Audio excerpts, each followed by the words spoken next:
Good morning, everybody. Myself, Dr. Meenakshi Mayangar, Associate Professor, Zoology, Government College, Kota. The topic that we will discuss today is Paramecium, the slipper animal cube. Paramecium is commonly found in freshwater ponds, pools, ditches, streams, lakes, reservoirs, and rivers. It is specially found in abundance in stagnant ponds rich in decaying matter, in organic infusions, and in the sewage water. Paramecium chordatum is a free living organism and this species is worldwide in distribution. Paramecium is classified under phylum Protozoa, class Ciliata, and subclass Holotricha. Protozoans which move with the help of cilia are called ciliates. Besides possession of cilia, all ciliates possess two types of nuclei, macronucleus and micronucleus. This is called as nuclear dimorphism. Paramecium is a typical ciliate genus containing about 10 known species differing in shape, size and structure.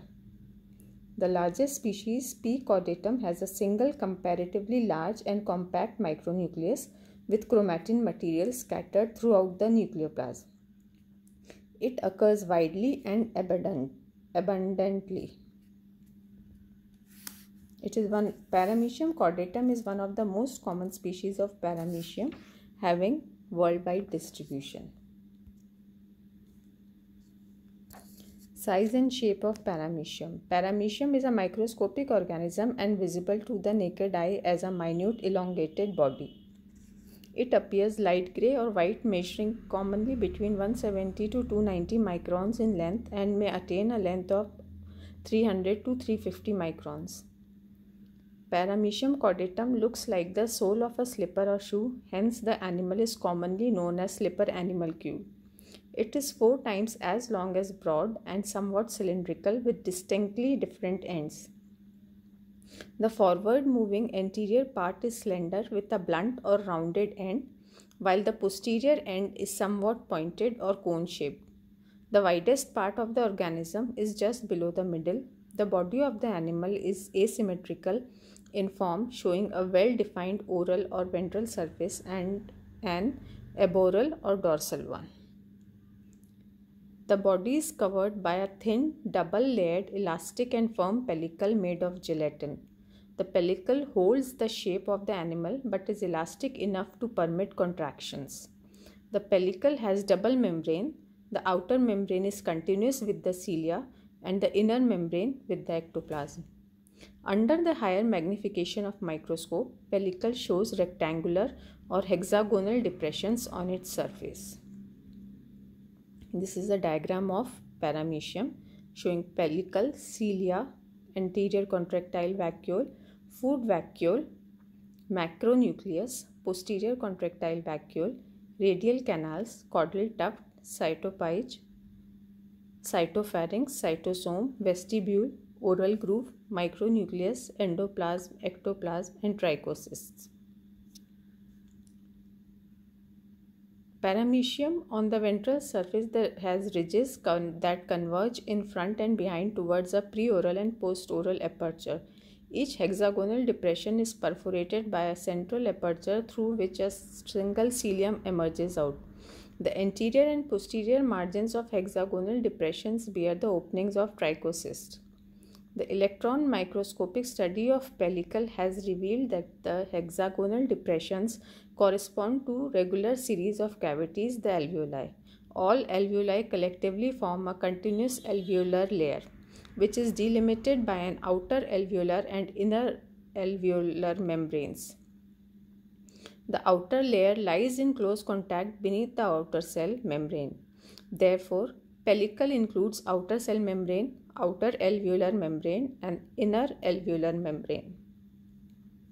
This is a diagram of electron structure of pellicle and intraciliary system, showing opening of trichocyst, the alveoli, the cilia, the circumciliary spaces, The outer membrane, inner membrane, alveolar cavities, undischarged trichosis, basal bodies, and kinetodesma. The entire body is covered with numerous small hair-like projections called cilia. Cilia occur in longitudinal rows all over the body. This condition is known as holotrichus, in which the body cilia are equal. Cilia have the same structure as flagella. They have an outer protoplasmic sheath or plasma membrane with 9 double longitudinal fibrils in a peripheral ring. In some cilia, the 9 outer fibrils are not paired. There are 2 central longitudinal fibrils which are thinner than the outer fibrils. Each cilium arises from a basal granule or kinetosome. The 9 pairs of peripheral fibers fuse together to form the wall of the kinetosome. Thus, kinetosome is a tube which is either open or closed at its lower end. The 2 central fibrils stop at the level of the pellicle in most ciliates. Arising from the kinetosome is a thin rhizoplast which does not join the nucleus. Many metazoa also have cilia. Their structure is the same, except that the basal granule is different and it has fine filaments or rooting fibers extending down into the cytoplasm. Cilia differ from flagella in being generally more numerous and shorter in size. The ciliature may be conveniently divided into body or somatic cilia, which are found on the body surface, and into oral ciliature, which is associated with the mouth region. The body cilia are equal, but they are longer at the posterior end, hence the name chordatum. The cilia are organelles of locomotion and food collection. They also act as sensory receptors and detect the stimuli of the external environment. This is the diagram of the ultrastructure of a cilium.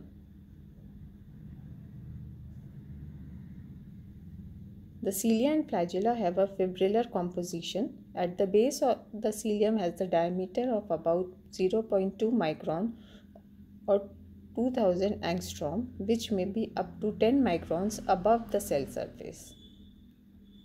The cilia are bounded by a unit membrane of 90 angstrom thickness, which resembles and remains continuous with the plasma membrane. The bounded space of the cilium contains a watery substance known as the matrix. In the matrix, there remain embedded 11 longitudinal fibrils or microtubules. Out of the 11 fibrils, 2 are located in the center, while the remaining 9 fibrils remain arranged peripherally around the central fibrils.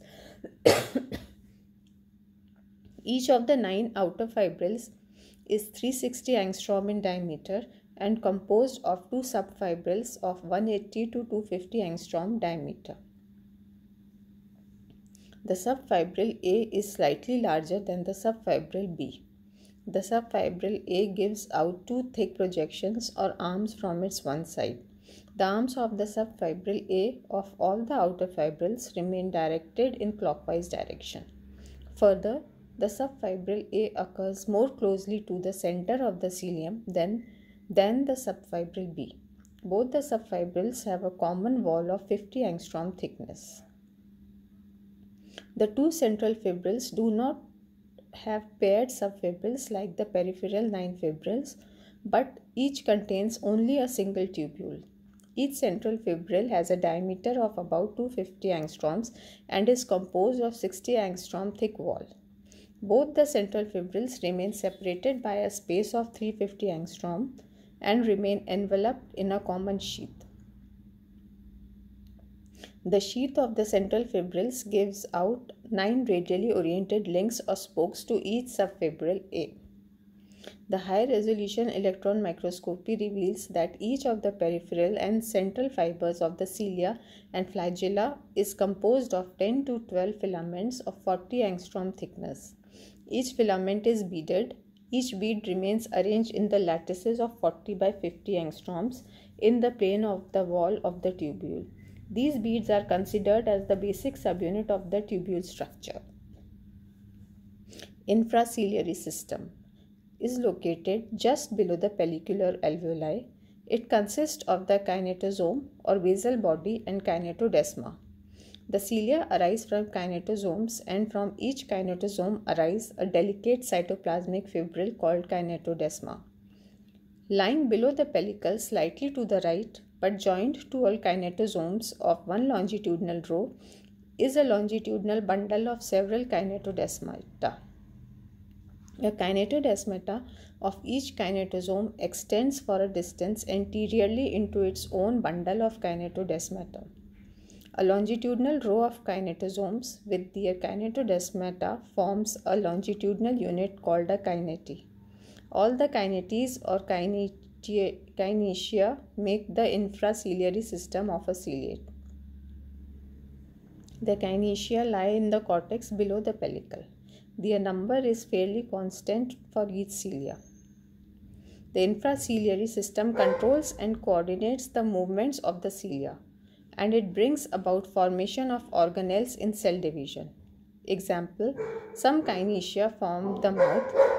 In binary fission of ciliates, the kinetia are cut transversely into two, each going to one daughter cell. This is called perikinetial fission.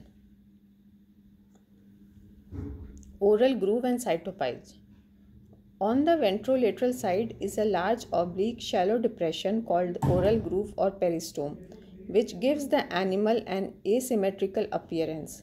It runs obliquely backwards from one side, usually left to right, but in some cases right to left, and ending a little behind the mid-body. The oral groove leads into a short conical funnel-shaped depression called vestibule. The vestibule leads directly into the fixed oval-shaped opening called cytosome. Extending directly from the cytosome towards the center of the body is the wide cytopharynx. The cytopharynx then turns sharply towards the posterior side to become the slender tapering esophagus. Thus, the esophagus is roughly parallel to the body surface of paramecium, except at its posterior extremity. Here, the esophagus turns again towards the center of the animal to lead into the forming food vacuole. The cytopage, also termed cell anus or anal spot or cytoproct, lies on the ventral surface of the body, almost vertically behind the cytostome or mouth.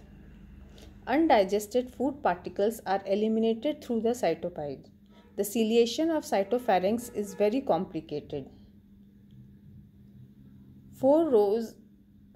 A structure called panniculus is found on the left wall of the cytopharynx and spirals around approximately 90 degrees so that its posterior extremity is on the oral surface of the esophagus. The panniculus consists of 8 rows of cilia arranged in 2 closely set blocks of each. A similar band composed of 4 rows of long cilia which are less compact than the panniculus is termed as quadrillus. It spirals down the dorsal wall of buccal cavity and ends close to the panniculus. The panniculus and quadrillus have been wrongly called an undulating membrane by some workers. The quadrillus and panniculus control the passage of food.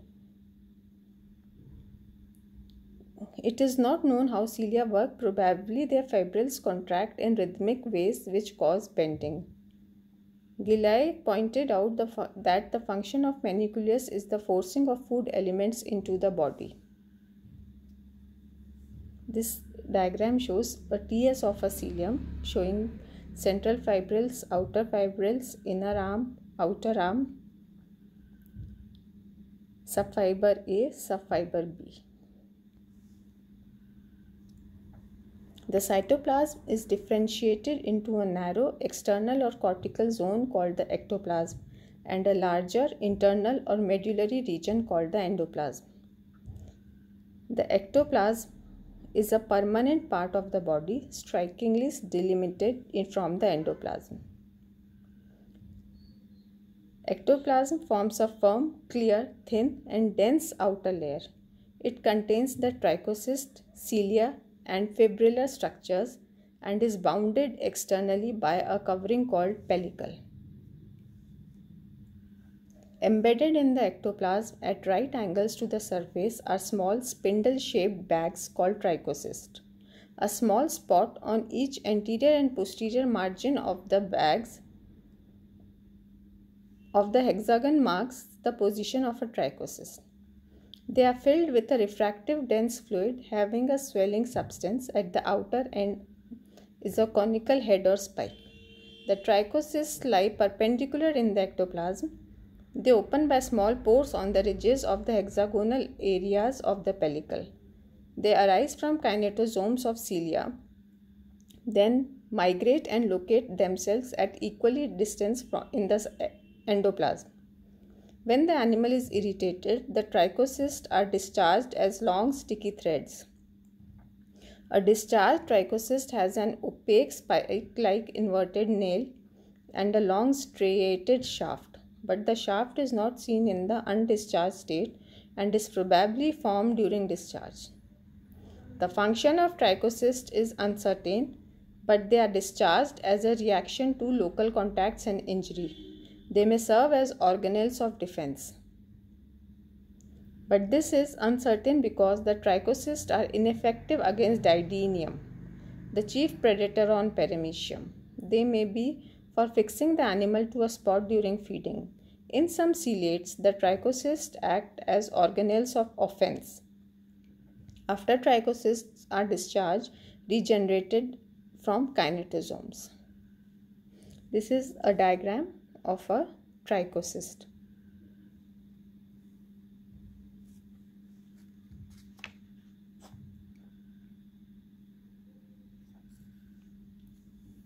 Trichocysts are peculiar rod-like or oval organelles present throughout the ectoplasm, alternating with basal bodies and oriented at right angles to the body surface. These were first seen in Paramecium by Ellis.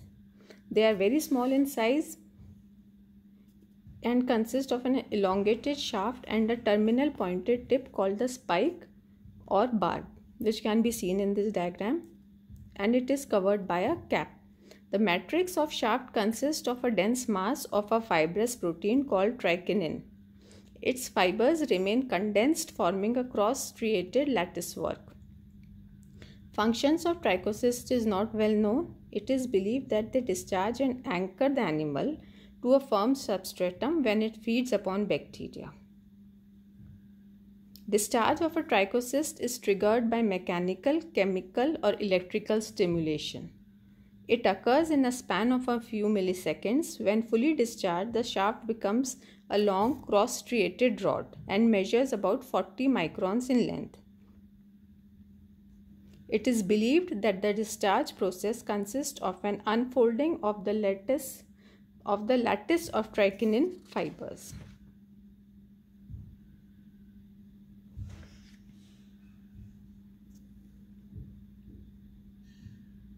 Thank you.